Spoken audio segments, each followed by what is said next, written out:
ধন্য পুষ্প ভরা আমাদের এই বসুন্ধরা, তাহার মাঝে।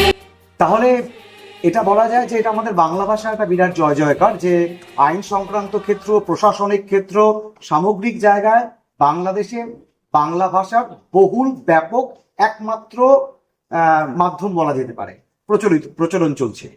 আচ্ছা, এবার ব্যক্তিগত প্রশ্ন, সেটা হচ্ছে যে আপনার যে এই যে মূল্যবান বইগুলো, সেই বইগুলো তো আপনি চান যে সব জায়গায় ছড়িয়ে পড়ুক। আমরাও কিন্তু পাঠক, তা আমরা এই বইগুলো পাবো কি? এটি সবচেয়ে সহজ সমাধান হচ্ছে রকমারি.com বলে বাংলাদেশে একটি প্রতিষ্ঠান রয়েছে। আচ্ছা, যারা মানে আমি নিজেও রকমারি.com এর মাধ্যমে ভারতের বই সংগ্রহ করি। আচ্ছা, তো কাজে আপনারাও ইচ্ছে করলে এই রকমারি.com এ অর্ডার করলে তারা সেই বইগুলো ভারতে, তাদের হয়তো কোনো ব্যবস্থা রয়েছে, তারা সেইভাবে অনলাইনে বইগুলো পাঠানো সম্ভব। আচ্ছা, পাঠিয়ে দিতে পারে। তাহলে আমরা চাই যে যেই কাজ নিয়ে, যে বিরাট কর্মযজ্ঞ নিয়ে আপনি নেমেছেন, সেই কর্মযজ্ঞে আপনার চূড়ান্ত সফলতা আসুক। আমরা চাই ৭১ আরো পরিষ্কারভাবে সকলের সামনে দৃশ্যমান হোক, কোন রকম রাজনৈতিক প্রলেপ তাতে না পড়ুক, যেটা প্রকৃত ঘটনা সেটা সামনে আসুক। সেখানে শেখ মুজিবুর রহমান থেকে শুরু করে যারা যারা ওখানে আত্মবলিদান দিয়েছেন তাদের কথা গোটা বিশ্ববাসী জানুক, এবং সকলে মিলে আমরা একত্রে থাকি, একভাবে থাকি, ভালো থাকি, সুস্থ থাকি। আপনিও খুব ভালো থাকবেন। আপনার কোনো যদি বিশেষ বার্তা থাকে এই পশ্চিমবঙ্গবাসীর জন্য বা ভারতবাসীর জন্য বা জলপাইগুড়িবাসীর জন্য, প্লিজ স্যার। ধন্যবাদ আমাকে এই অনুষ্ঠানে যুক্ত করার জন্য এবং আপনার মূল্যবান সময় নষ্ট করে আমার মতো ক্ষুদ্র একজন ব্যক্তির ইন্টারভিউ নেওয়ার জন্য। আমার শুধু একটি কথা বলার রয়েছে। আজকে আমি এসছি দুটি কাজ নিয়ে। একটি হচ্ছে জলপাইগুড়ি বার অ্যাসোসিয়েশনে আমার লেখা বইগুলো উপহার দেওয়া, আরেকটি হচ্ছে কোচবিহার আইনজীবী সমিতিতে আমার লেখা বইগুলো উপহার দেওয়া।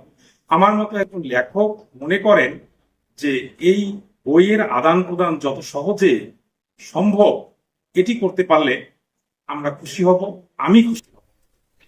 যে বই আদান প্রদান এবং কবি, লেখক, সাহিত্যিক, গবেষকদের অবাধ যাওয়া আসা থাকলে এটি আমাদের দুই বাংলার জন্যই ভালো একটি সংকেত হবে।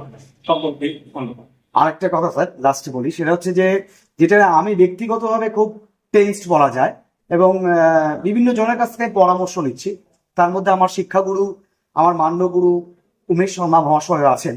আজকের প্রজন্ম সব থেকে বড় বিষয় যেটা, মানে আপনার মেয়েও বড় হচ্ছে, আমার ছেলেও বড় হচ্ছে, এই যে নতুন প্রজন্ম, আমরা খালি শুনছি চাকরি নেই, কর্ম খালি কোথাও নেই, সব জায়গায় বুক, সব জায়গায় একটা মানে ভয়ঙ্কর পরিস্থিতি, গলা কাটা কম্পিটিশন চলছে চারদিকে। তা নতুন জেনারেশন কি পথ পাবে? সে নতুন জেনারেশনের জন্য আপনার বার্তা?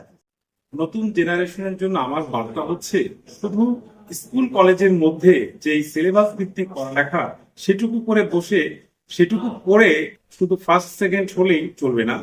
এই বাহিরেও পড়ালেখা করতে হবে, নিজেকে বিকশিত করতে হবে। চাকরির খোঁজ না করে এমন কিছু করতে হবে যার মাধ্যমে সেই ছেলেটা বা সেই মেয়েটা এমন একটা কিছু করবে যার মাধ্যমে তার কাছেই আরো 10 জন লোক এসে কর্মের সন্ধান দেবে। এরকম ক্রিয়েটিভ চিন্তা ভাবনা না করলে পরে শুধুমাত্র গোলামি করার জন্য সেই সময় পার হয়ে গেছে। আমরা ব্রিটিশ পার করেছি, আমরা পাকিস্তান পিরিয়ড পার করেছি, আমরা এখন এমন একটা সময় এসেছি যখন গ্লোবালাইজেশনের একটা সময় আসছে। তো কাজেই আমাদেরকে আরো ওয়াইড সেন্সে চিন্তা ভাবনা করতে হবে। ধন্যবাদ স্যার, নমস্কার। খুব ভালো লাগলো যে আপনার সঙ্গে কথা বলে। বাংলাদেশের একজন বিশিষ্ট মানুষ, বিখ্যাত মানুষ হিসেবে বলবো না, আমি বলবো আপনি একজন খুব ভালো মানুষ, এবং অতিথিও বলবো না, এটাও আপনার জায়গা, ওটাও আমাদের জায়গা। দুই বাংলা মিলেমিশে যাক। ভালো থাকবেন স্যার। নমস্কার। আমার সোনার বাংলা, আমি তোমায় ভালোবাসি। আমার সোনার